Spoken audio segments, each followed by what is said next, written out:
All righty, everybody. Good morning, good afternoon, good evening. I don't know when you're listening to this, but today we are going live a little bit earlier today. And if you're on the podcast, then it doesn't really matter to you because you're listening to it whenever or wherever you are. But today we're going to talk about tips for juggling multiple responsibilities. And it's interesting because today is literally one of those days where I have like a million things going on. And I figured if I do want to get this episode in, I'm going to have to just do it at an earlier time. So we are going to get it in. Sometimes it is more important to just get stuff done than to do it in an ideal sense and an ideal way and to prep and whatnot. So it's really just being allowed to struggle and try to figure that stuff out. So that being said, let's talk about juggling multiple responsibilities, because I think so many times people have so many important things to be doing in so many different areas of their life. And if you've heard any of my talks, one of the things that I speak about is I draw is this graph. And on the graph, we have different columns. We have different areas of our life that we're trying to really succeed at. And we all want to reach 100% in each of these columns. If you look at a graph, you have these columns going up and down. And what we have to realize is that we're going to need to put in the time in each of these areas. Sometimes it's a qualitative time, sometimes it's a quantitative time. And what we need to understand is as long as we could start to put in the time, as long as we start to see things in a certain way and to put in the proper amount of time, energy, and space, we'll be able to start to see the success that we want. And I think so many people don't necessarily really believe that. I think they think it's like a this or that type of mentality, and you can have that, but I believe that's more just a fixed mindset as opposed to a growth mindset. So really just understanding that yes, things might have to take priority over other things, and maybe certain things that are less on the priority scale might have to take priority over other things, but understanding that it needs to happen. So for example, if tax season is coming up and you have a date to do it by, and guess what? Like you need to be able to take care of that. And there's a certain time frame where you need to make that thing happen. And it's interesting. I just heard this idea by somebody who's talking like just entrepreneurship in general. And one of the big problems that happens in entrepreneurship is that there are no deadlines. You see, when you go to a job, when you have work to be doing, like your boss tells you, I need this done by next week or at the end of the month or whatever it is. But when it comes to our own personal life, and when we're putting our own time frame on different things, we end up not giving ourselves such a deadline. And because we don't give ourselves a deadline, what ends up happening is we end up just delaying and pushing and procrastinating so many different things. Not everybody, but a lot of people end up doing that. And if we can start to understand ourselves, hey, you know what, we have this ability. We have to start to shift something. We have to change something over here to allow ourselves just to be a little bit more successful. And all of a sudden, we have the ability to start to move forward and to really start to make progress in whatever area it is that we're looking to do. And I think it's so important. And so many people struggle with it. So today I'm going to give you my framework that I use for prioritizing my tasks. Okay. And I know it's cheesy, but the acronym that I use is priority. And we'll go through each of the letters and we'll talk about what each one is and how it is we can start to apply this to our own personal life, just to make sure that we can start to really take advantage of everything, because we have so many things we want to take advantage of. And if we can start to tell ourselves, hey, this is what I need to be doing X, Y, and Z, then all of a sudden we have that ability to make certain things happen. Okay, so let's just jump into it. So number one is P. What does P stand for? P stands for prioritize what needs to get done and what can wait. So you might think, okay, well, Ben, that's word is priority. So of course you have to prioritize. But the reason why I said this is because so many times people don't understand, people don't necessarily think about certain things when it comes to the timing of it. And if we could start to say, hey, these are like 5 important things that need to be getting done next week. But guess what? This number one thing has to get done tonight. And if we can start to understand that, we end up taking our pressure off of ourselves a little bit. And Rich Litvin talks about this idea of doing an energy audit. And it's the idea that you take a piece of paper, you make a T chart, just big lowercase t, a big lowercase t on a piece of paper, and or it's capital T, I guess, and you end up making 2 columns. And in each column, you have different categories. On one side, you have all the things that give you energy and all the things that take away energy. And this is a great prompt to be using whenever you feel stressed or overwhelmed, or your body's like telling you there's so much going on, I have no idea what to do. It's similar to making a task list of everything you need to get done, because the idea is that when we're stressed, when we're overwhelmed, we end up thinking about these things in our mind over and over and over again. And it could be just a couple of things, but because we keep putting them throughout our minds, we end up getting so overwhelmed and stressed with it. And so many times people don't even realize that the same thing, it's really not so many things that are really just getting us down. We're really just sucking our energy away from us. It's like that parasite that just keeps sucking and sucking and sucking. And you're like, where is this thing? Let it go away. And sometimes if we could say, hey, you know what, this one thing is not going to be done for like the next 6 months. Like, and that's stressful and that's annoying, but guess what? I don't have to worry about it right now. And if we can start to do that, then all of a sudden we have this ability to allow ourselves to just sort of like decompartmentalize it on the side and allow ourselves to step into what needs to get done today. What's the priority today? Because once we start getting these things done, and once we start checking these things off of our list, it's going to feel amazing, because we're going to be able to start to really move forward with the things that we want to be doing and start to not feel so deflated. And what's cool about these things also is that once you start moving and grooving with all these different tasks that you want to get done, you end up doing more. You end up feeling more energized. I don't know about you. Have you ever had that Sunday where like you have a million things to do, and then all of a sudden, for me, I always like put on a hat.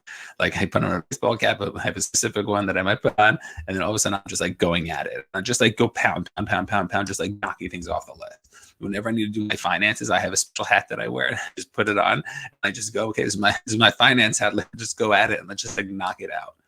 And so many times people have things like that. People don't understand that, you know what, these are different things that we need to be working on.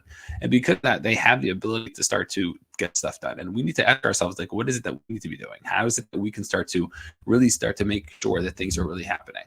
So number one is just prioritizing what actually needs to get done right now. So what can actually wait with that. And a similar, and the next idea, what I want to talk about is R. And R stands for remember to play the longer game. You see, so many times people don't understand, but they have this ability, a piece that they don't realize that so many times people don't understand that they need to figure out what's going on. And they need to understand that we need to realize that certain things are going to happen immediately, and certain things might not happen. And if we start to play the longer game, like everything doesn't need to get done today. So if you have to like fix 5 things in the house, so you might feel like so overwhelmed, like I need to do all of it. But it's but by when? And it's sort of the opposite side of the coin of the first letter. And it's trying to start to say, hey, you know what? When it comes to the first idea, we have to understand what has the deadline. And the other side is like saying, let's give ourselves a deadline, but a realistic deadline, so we don't have to get overwhelmed. And so many times people don't realize that things aren't necessarily like a big priority. You don't need to get done right now. Certain things do need to, and certain things like have to get done, but don't need to get done today. And sometimes we end up stressing ourselves out so much more because of that. And if we could start to tell ourselves, hey, you know what's going on over here? Let me give myself a week to get this stuff done. It feels a lot less stressful. You know, like if I told you, like in more extreme example, but if I said, hey, you know what? You have to become a millionaire in the next 10 years or next 20 years. Does that sound like a lot less scary? It sounds so much easier to become a millionaire that way. And what ends up happening also is that we sort of trick ourselves into becoming a millionaire a lot quicker. So if you tell yourself, I have the next month to get stuff done. So on the one hand, yes, if it's something you don't really want to be doing, all of a sudden you might be procrastinating and wait to the last second. But if you're like, no, these are things like I want to be doing. I have to, let's say you're somebody who wants to write a book and you're really excited about writing the book. And instead of saying I have to write the book in one day, I'm going to write the book over the course of the next 2 months. And what happens is the more you get into writing the book, the more excited you get. And it could be that there's some days you end up writing a little bit more than you have to. And you end up putting in a little bit more effort. And then all of a sudden you're like, oh my gosh, this thing is actually happening a lot quicker. So understanding that when it comes to our own priorities, that we have to put a deadline to it. Also understand that we can allow ourselves a little bit more free time in order to make sure that we're not overwhelming ourselves like crazy. The next idea is I for implement batching time for tasks. So the basic idea of batching your tasks is we want to be doing similar things at the same time. So for me, if I want to do finance, like I'm in the finance, I'm in my math mode and just Excel, there I am. If I'm doing my emails, I do my emails, sit down, I do emails for 2 or 3 months at a time. I'm doing my podcast, every single day, but when I'm editing it and I'm uploading them onto the platform, what I'm doing is I'm doing for a couple of months in advance. And yes, every week I could technically put up another episode, and every week I could do an email, and every week I could do this. But what ends up happening is that I keep going from one thing to the next. So now I know, okay, I spend half a day putting up episodes for the next 3 months. I don't have to worry about it for the next 3 months. And then I'll schedule a time in 3 months from now. Okay, this is when I have to start uploading more. And what ends up happening is that we allow ourselves to be able to start to see certain things and certain patterns and certain successes that we have. We start to set ourselves up a little bit more so we don't have to be wasting so much time going back and forth and this and that. So understand what's going on in your own life. What is something that you're doing? What is something that you have to do to batch your time? Right? It's like one of those things, like you don't want to have to go to every single grocery store to pick up other foods. You go to one area, you batch your time, you go to one grocery store and you pick up everything.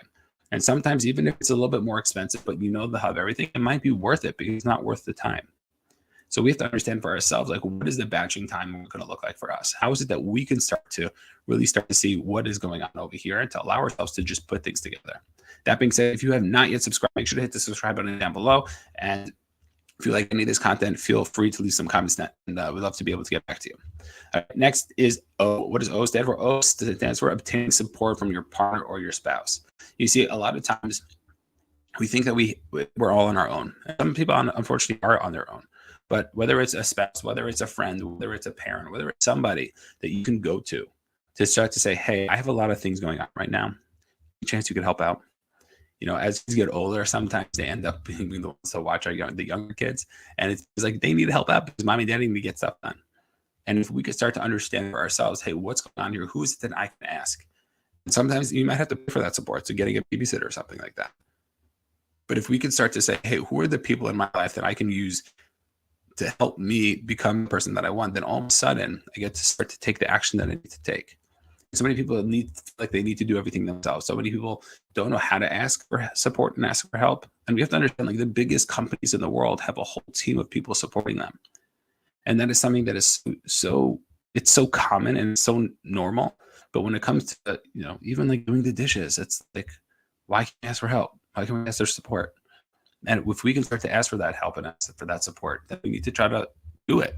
Because sometimes, you know what, it's really that give and take. If you're married and you have a spouse or you have a partner, whatever it is, understand that sometimes you need to have that balance. And I think that communication is the thing that's going to help out. I heard, what's her name? Last name is Brown. She's into personal development. So I forgot her first name. Mel. I don't know if it's Mel Brown. I'm mixing Mel Robbins, somebody else up. But she was saying how whenever she comes home, she tells her husband what energy level she has. Like, I'm at a 43 right now. I really need to step up. Or no, I'm doing a 70, 75. I'm pretty good. What can I help to support you? And they pretty much speak to one another about what it is that they can do to allow themselves to have support. And so many times people don't realize it, but if we can start to work on ourselves, if we can start to communicate that to our spouses and all, or whoever it is, our roommates, understand that could be the thing that can really help us move forward. And it's so important. I think so many people don't take advantage of it. Our stance are recognize the balance between work and play. See, I think a lot of times people end up playing too much. They end up needing too many breaks. This is the problem. They need to watch their 3 hours of Netflix at night. It's like, well, if you have a lot of priorities that need to get done, that's the first area that needs to go. And I'll bounce it at the last letter. But understanding that so many times people end up taking advantage of so much time that's so not necessary. And what we need to understand is that we need to be able to do what we need to do, but we also have to implement, and we also have to put stuff to work. We have to realize that work takes work. Work's not going to just happen. Success is not just going to happen. We need to put in the time, whether we like it or not. We can be in denial about it. We could be frustrated about it. We could be annoyed about it. But guess what? It needs to happen. If you're the type of person who ends up spending so much time doing something that doesn't necessarily need so much spending time to do, then guess what? You need to figure that out and start to say to yourself, okay, what is it we can do? And be strategic about it. Just go cold turkey. But say, okay, instead of watching 3 hours, I'm only going to watch 2.5 hours. Instead of being on my phone for, an hour before bedtime, I'm only going to be on my phone for a half hour before bedtime. What are those things that you're wasting time? And if you're not sure, go on your phone and literally check your apps. You could see where you're spending most of your time, which is the coolest thing, but also the scariest thing. Because oh my God, I spend 5 hours on my phone all day. That's crazy. And what we need to understand and ask ourselves is what's going on over here? And if we start to mix work with play, that's a big problem. Because Jim Rohn says, when you work, and when you play, play. And you have to be where you are. And that takes me to the next idea of invest in being present. Because if you can be more present when you do the thing that you're doing, you're going to feel more fulfilled. You're going to feel that happiness and that joy that we're all striving and craving for. So many times we're doing something and we have to focus on something in the future. It happened this morning. So my whole schedule was messed up. My kids are home. And one of the things that happened is I didn't have my whole morning routine that I usually have. And my son woke us up. And he was like, hey, I want to play and this and that. I want to show you my projects. And he ended up showing us his stuff. And I was annoyed because I'm I wish I could go do X, Y, and Z I want to do this, but I'm okay, this is not for me. It's for him now. And I'm just building that relationship with him. And I was annoyed on the one hand, but on the other hand, I'm how can I be present over here? Because I'm spending time with my kid. That's what I want. That's why I'm doing everything that I'm doing, so I can spend time with them. So why can I not just be more present? And I think if we could start to recognize that and be more present, that could be something that could really be beneficial to us, to allow ourselves to see that. T stands for trust, that even if something is dropped, you will have another opportunity, or you're going to be okay. This is when you have so many priorities and something does not work out. Because I think so many times people don't realize that they get scared if something's going to get messed up. If you have to do 5 things and like, oh my gosh, am I going to be able to get it all in time? And let's say you don't get it all in time. The bad case, right? Where it doesn't actually happen, it doesn't go as you planned. So I think just trusting ourselves to know, like, hey, you know what? Even though X, Y, and Z didn't happen, like I'll be okay. Or I trust in myself that I'll be able to bounce back and I'll be able to figure it out. To give ourselves permission to mess up and to not get the thing done. But to say to ourselves, hey, what is going on over here? How is it that I can start to be okay, even if something does get dropped? Because that's like the biggest thing. It's like, you have like a quarterback who throws a pick, and then all of a sudden, like they have to bounce back the next offensive play to continue throwing the ball. So they can't be thinking about the pick. They got to move on to the next play. And it's that muscle you can start to build. And I think we all have to start to build that muscle for ourselves. Is something to work out. What can I do next to be able to move forward? And I think that is something that's so important. And then the final one, why for priority, is you time. I think it's so important to make sure that we're taking care of ourselves. Yes, we need the breaks. Don't take advantage of them. But I also think, like, whether it's for our own personal self-care, so it's going on the walks, working out, it's spending time with the people that you really care about, like doing the things that you need to be doing. That's going to help give us the energy and remind us of why we're doing everything. If some things are a priority to us and there's certain things that have to get done, then whether we want to be doing them or we don't want to be doing them, understand like those are usually things that we want to be doing a lot of times. I would say like not a lot, maybe like 90% of the time. That's still a lot. Those are things that we want to be doing, and we have to remind ourselves that sometimes. And sometimes we don't even think about it, but we just get through the day. And let's just be a little bit more present. Let's be a little bit more aware. Take care of ourselves, because if we can get on that run for 20 minutes even, or we can go on that 5-minute walk, or we can call somebody that we need to call, and instead of calling them in our office, we're going to go on a walk and we're going to call them. So then all of a sudden we get to allow ourselves to enjoy a little bit more. And I think so many people don't realize that, and they don't take advantage of that. And if we start to take advantage of that, I really think that we'll be able to start to see the success that we want. So yes, we all have a lot of stuff to do. We have so many responsibilities, but our job is to really make sure that we can start to step into it. And the more we can step into it, the more we'll be able to really take advantage of all the things that we're looking to take advantage of. All right, if you guys have any questions, feel free to leave in the comments. Feel free to subscribe. I'll see everybody on the next one. Peace.